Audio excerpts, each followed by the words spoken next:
আসসালামু আলাইকুম রহমতুল্লাহ। দীর্ঘদিন পর আজকে খামারের ভিডিও নিয়ে আসলাম আপনাদের মাঝে। এরই মাঝে দেখতে দেখতে অনেকটা দিন চলে গেছে, আপনাদের মাঝে ভিডিও নিয়ে আসতে পারি নাই, কারণ একটু ব্যস্ত ছিলাম। তো ঈদের ছুটির কারণে বাসায় আসা, আর বাসায় এসেই দেরি না করে ফার্মে ঢুকে গেছি। ফার্মে ঢোকার পর ফার্মে যে অবস্থা দেখলাম, মাশাল্লাহ। আগে গরুগুলো আমার অনেকটাই শুকনা ছিল, কিন্তু আসার পরে দেখতে পারলাম খুব ভালো হয়েছে আলহামদুলিল্লাহ। যেমন যদি বলতে যাই, আমার এই পাশে দুইটা ষাঁড় ছিল, একটা হচ্ছে শাহিওয়াল ক্রস ব্ল্যাক কালার। এই যে এই গরুটা, চাপু দেখি, এই হচ্ছে শাহিওয়াল ক্রস গরুটা। এটাও আলহামদুলিল্লাহ খুব ভালো হয়ে গেছে। আর এই হচ্ছে আমার সেই নেপালি গির। তো মাঝখানে আমি বাসায় আসছিলাম, আসার পরে ওদের খাবার দিতে আসছিলাম। খাবার দেওয়ার সময় এই নেপালি গিরটা আমার দুইটা বার গুতা মারছে, আর দুইবারই ভালো ইনজুরি হয়েছে। আর আমার শার্ট ছিল, শার্ট আর গেঞ্জি দোনোটা ছিঁড়া ফেলাইছে। ওই অনেক পাজি একটা আর কি। এত ছোটোবেলায় এত কিউট ছিল আর এত ভালো ছিল, ঠান্ডা ছিল, কিন্তু বড় হওয়ার পরে একটু দুষ্ট বেশি হয়ে গেছে। কিন্তু পাশের এটা ওর থেকে পুরাটাই আলাদা, কারণ ও খুব ভালো এবং ভদ্র, কোনো গোতাগুতিতে নাই। আর সবচেয়ে বড় কথা হচ্ছে এই দুইটা গরুই আজকে আমরা সেল দিয়ে দিছি। দুইটা গরুর প্রাইস ছিল, আচ্ছা যাক, প্রাইসটা না বলি, যেহেতু একজন নিছে, উনি বলতে না বলছে কাউরে। আর এই পাশে হচ্ছে আমার সেই বকনা দুইটা, যে দুইটা গাভী করার জন্য আনছিলাম, কিন্তু ভাগ্য খারাপ, দুইটার একটারও গাভী তৈরি করতে পারলাম না। তো বলছিলাম যে এই দুইটা যদি গাভী করতে না পারি ফেডনিংয়ের জন্য নিয়ে যাব। এই হচ্ছে কালো বকনাটা, মাশাল্লাহ। আসলে একটা জিনিস আপনাদেরকে বলে রাখি, গাভী আর ষাঁড় কখনোই একসাথে পালবেন না। মেয়ে গরু আর ছেলে গরু কখনোই একসাথে লালন পালন করবেন না। এতে দেখা গেছে গরুর স্বাস্থ্যের দিক দিয়েও অনেকটাই সমস্যা দেখা যায়, গরু অতটা মোটা হইতে পারে না। যেমন আমার এই পাশে লালটাকে যদি দেখেন, আলহামদুলিল্লাহ ওর ফিটনেস খুব ভালো, ওর গ্রোথ দেখেন, দুইটা কিন্তু সেম এজের, কিন্তু সেম এজ হওয়ার পরেও ওরকম কিন্তু দেখেন শরীরের দিক দিয়ে এটার মতো এটা হইতে পারে নাই।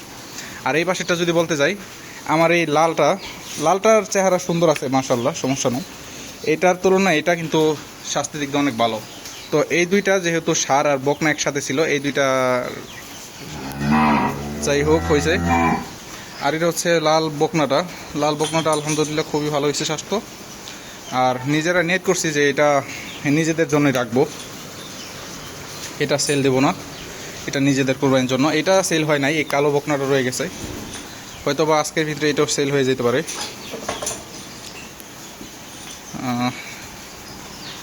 আর এই পাশে আছে আমার সেই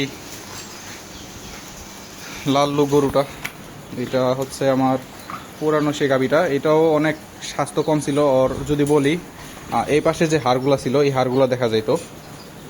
আলহামদুলিল্লাহ এখন পুরোটাই মাংসে পরিপূর্ণ হয়ে গেছে। আর সবচেয়ে বড় কথা হচ্ছে এটার বিষয়ে যদি বলতে যাই, এটা এখন বর্তমানে 2.5 মাসের প্রেগনেন্ট, ওর পেটে এখন 2.5 মাসের বাচ্চা আছে। কারণ ওকে যখনই বীজ দেওয়া হয়েছে ওই কখনো হিট মিস করে নাই, প্রত্যেকটা হিটেই রাখছে।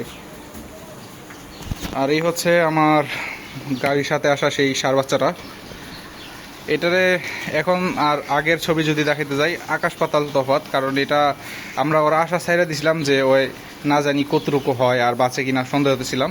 তো সব বিপদ পার হয়ে ওই অনেক মাশাআল্লাহ ওর গ্রোথটা অনেক ভালো আসছে।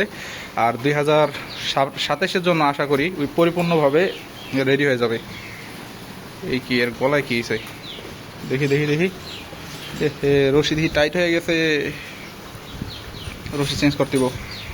এগুলো তো খেয়ালই করে নাই, তো রশি টাইট হয়ে কাইটে গেছে। আসলে ফার্মে আমি না থাকলে কোনো কিছু হয় না ভালোভাবে। ওরকম গরুরে খাবার দেয় ঠিক আছে, কিন্তু গরুর যে কোথায় কি হইলো এটা কেউ নজরে আনে না, কারণ খাবার দিয়ে তারা চলে যায়, গরুকে ওরকমভাবে ফোকাস করে না।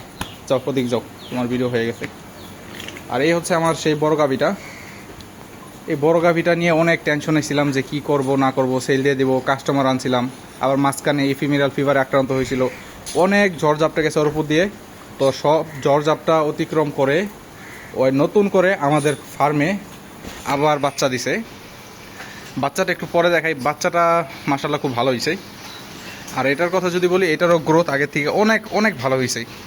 ঠিক আছে, এটার গ্রোথ নেক্সট মাশাল্লাহ, সবাই মাশাল্লাহ বলবেন। এটার গ্রোথ আগের থেকে অনেক ভালো হয়েছে। এই হচ্ছে গাবিটা আনছিলাম মাশাল্লাহ টাইপের, হয়তো আমার ম্যানেজমেন্টের কারণে ওরকম ভালো হয় নাই, ভালোভাবে আর কি রাখতে পারি নাই। সামন দিয়ে যদি একটু দেখাই, এই হচ্ছে গরুগুলো।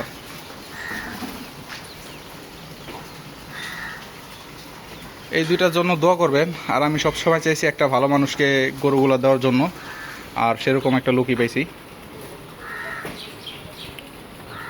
যাই হোক, এখন আপনাদেরকে নিয়ে যাই সেই বড় গাভীর বাচ্চাটার সামনে। আমার ফার্মে গরু রাখার মতো টোটাল জায়গা আছে 6টা। এই 6টা জায়গার ভিতরে আমি 7টাই, যেটা নিয়ে 7টা গরু রাখছি। তারপর আমার 2টা গরু আরও বেশি বাচ্চা, যেমন ওই লাল গাভীটার একটা বাচ্চা আছে এখানে। এই হচ্ছে লাল গাভীটার বকনা বাচ্চা হয়েছে একটা। আর এই হচ্ছে আমাদের সেই বড় গরুটার সার। আর এটা হচ্ছে মুন্ডি হয়েছে, ওর মাথায় কোনো শিং হবে না। বাচ্চাটা মাশাআল্লাহ খুব ভালো, কিন্তু ওরে গোসল করে দিতে পারলে আরও ভালো লাগতো, কিন্তু ওরে এখন গোসল করাইবো না।